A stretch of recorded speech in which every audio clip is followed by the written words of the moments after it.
Hey, Enders Gamers here, and today we're going to be playing a bit of SimCity. So just getting right into it, I'm going to show you guys a tutorial, basically on how to get rich without, without cheating. But most important thing, tip numero uno, is to look at your region and your resources and your land. Like for this one, it's got quite a lot of good resources. For example, it's got quite a lot of water, which is the most important thing that you can have for the longevity of your city. Moving on to the others though, for example, like that one, only water and power, not that great. That's a good place to land it as well, but again, only water and power with that one. But I'm going to choose this one because it's got a lot of coal, got a lot of ore, got a lot of oil, and obviously a lot of water. So it just seems like the most important, thing to do. There's a couple of ways of getting rich, but this way is going to be about your resource extraction, getting rich way, because it's the most feasible way for me personally. Like you can build a city up, and then start putting casinos in and make it more of a tourist capital. That way that you can easily make just as much money out of that way. But like I said, all I'm going to do in this one is just show you how to make quick money, obviously without cheating, by extracting your resources. Okay, so now that we've actually loaded up and booted up the map, it's a really important thing, like again, another numero uno when you start in, is to look at your resource map and to locate the precise places of where your resources are lying. Because for instance, if you start building a city over a massive oil pit, then you can't actually reach it, can you? But now looking at it, we've got a good bit of coal. I thought they might have a bit more up in the Highlands, but obviously not. But that's not much of an issue. Moving on, got a bit of ore, got a lot of ore actually, loads.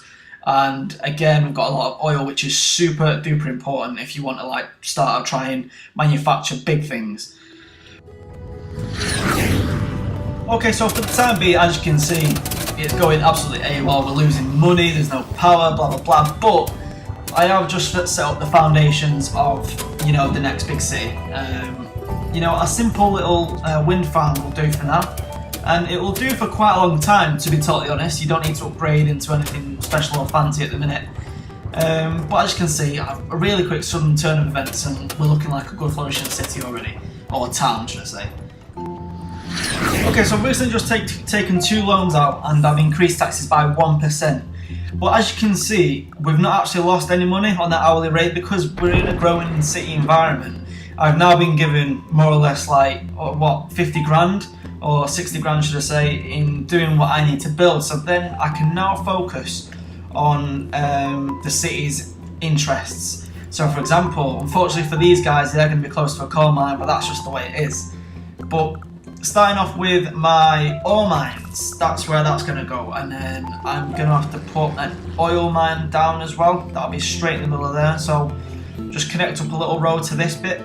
So a simple dirt track would do. You don't need to spend X amount of money on building good roads for the instance, because it's just unnecessary. You just always have to remember that you're a small town for now, and things increase as you go on. So yeah, putting them two down, they will start the work. They'll start oiling and drilling and blah blah blah, and eventually you'll earn some money. Okay, so now all I've done is I've plopped, I still find that hilarious, I've still plopped a crude oil storage lot and a ore storage lot into a trade port, or a trade depot for instance. And what those plants are going to do now, they're going to transport whatever is brought up from the ground to there, and then you click on manage global deliveries, blah blah blah, and then you get to make some money, do you know what I mean? So for every kind of delivery that they get, you will then get 7,500, you will then get 9,000, and this only increases as you go on. So for example, right now all we're doing is extracting the resources from the ground, but once you kind of start making more money, you then start to make like TVs and all processors and blah blah blah. It's really good. So for instance, if you sell a crate of TVs, I think it's something like 140 grand per bulk per set. and when you have like 3 or 4 mines going all at the same time, you earn some serious cash.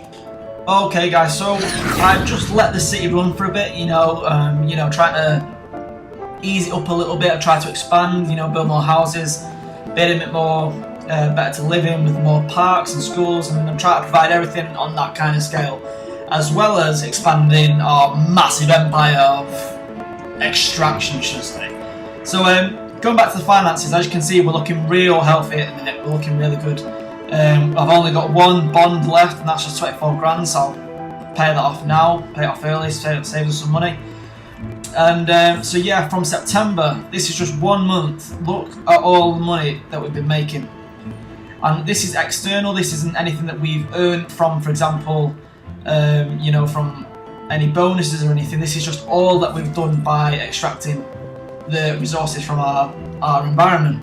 So a lot of people try and make money from building loads and loads of houses and using the taxes as kind of a way to use it, but in all honesty, that is the worst way to do it, because at the end of the day, you'll have a huge city which are all of pretty low density, most likely, and yeah, it's a bad situation. So if you just allow the city to have time and for it to grow efficiently, then you'll be in the situation that I'm in at the minute. Like, whereas I can buy quite a lot now. I'm earning quite a lot of money. I owe no money out. I've got a really good hourly rate, and it's looking pretty good for me at the minute. Okay, so I've just plotted a tree here. That allows me the possibilities to expand my commercial possibilities.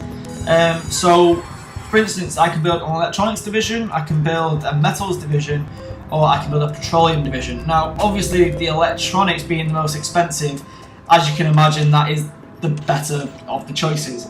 So, I am going to have to save for this time. I can't get any more bonds out that will increase my wages or my money to 500 grand. But with the way the city is going in the minute, and I just need to make a couple of adjustments to maximise our revenue. The electronics division will allow me to build TVs and computers, and that's when the money really does start to come in. Okay, so I've just put my first smelting factory and it's looking pretty good. Obviously we're hiring. I've just recently put a whole new kind of residential area in my city, but the one thing that requires is coal and ore, and that's the one thing that we're digging at the minute in our city. That's why it's important to, now you start making real money, it's important to look at the stats at the start before you even make the city, where you can tell what the map has got.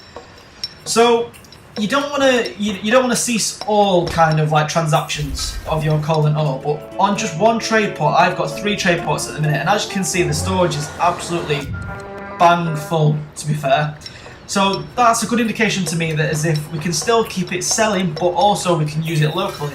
So what I've done is I've kept the crude oil as into export, so that's still getting us full potential of money. But on the coal and ore, I've put to use locally. And now what they'll do is transport that back to the smelting factory, and then that will create alloy, which sells for a lot more. Yeah, so we made a little tiny bit of a skip. We've gone from like this tiny little township until this big industrial city.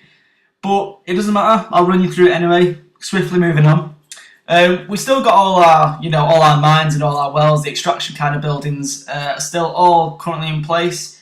But as you can see, from the town it's grown into a city now. And I've been playing for a few hours, not gonna lie, so you are quite a few hours into the game.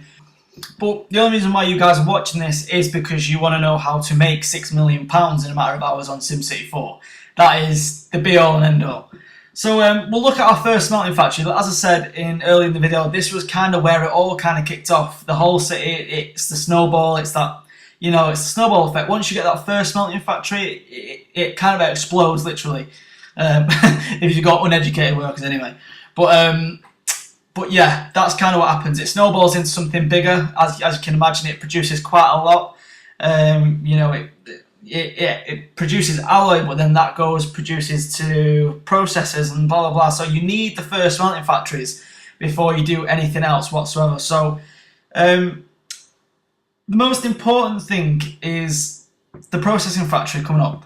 And you need a minimum of 5 medium tech buildings to high buildings, and the only way you can get that, sorry, is by building your industry. So, for example, if going back to my industry in general, like the markers, that small little bit is my whole part of the city, industry-wise. So obviously it's not massive, but it has worked. So it gives you a good indication of, as I said, it could be very speeded up, but looking at the rest of my city, it's dominated by houses and buildings. So for you to then go on and make like 30 million, that's kind of being serious. You need to have quite a considerable hire of an industry, because like I said, you need to have a good firm combination of high schools, like high education, as well as a good industry. But again, I've proven otherwise. You can get away with having a medium education and a medium industry, but as I said, it's all about time. It'll be quicker if you have a more industry and better education. It'll be slower if you don't. So that's kind of what you're playing with. But looking at the city budgets, though, who can complain? I've got 5 transactions of £100,000 just for processors in the month of November in year 2. So it's not as even if they've been going on forever. You know what I mean? So it can be done. And looking at the city and lost profits and blah blah blah, I'm losing £2,000 like in the hourly rate, but I'm making over £1 million in your monthly profits transactions. Do you know what I'm saying? So it really doesn't matter when it comes to something like that, because if you're focusing on the transaction side of the business of SimCity, then it really doesn't matter what you're going on the hourly rate, just as long as you're doing more than breaking even. Whereas if you're doing it on the tax way, obviously you have to be above, otherwise you'll lose money straight away. But that is it for this tutorial. That is how you get rich on SimCity 4. Focus on your extractions, okay? So if you like the content of SimCity 4, please give me a little like. But more importantly, give me a comment of what you want to see in SimCity, because I love the game. So thanks for watching, guys. Until next time, I shall see you then. That'll do. I'll just choke him to death and then just get off. Yes.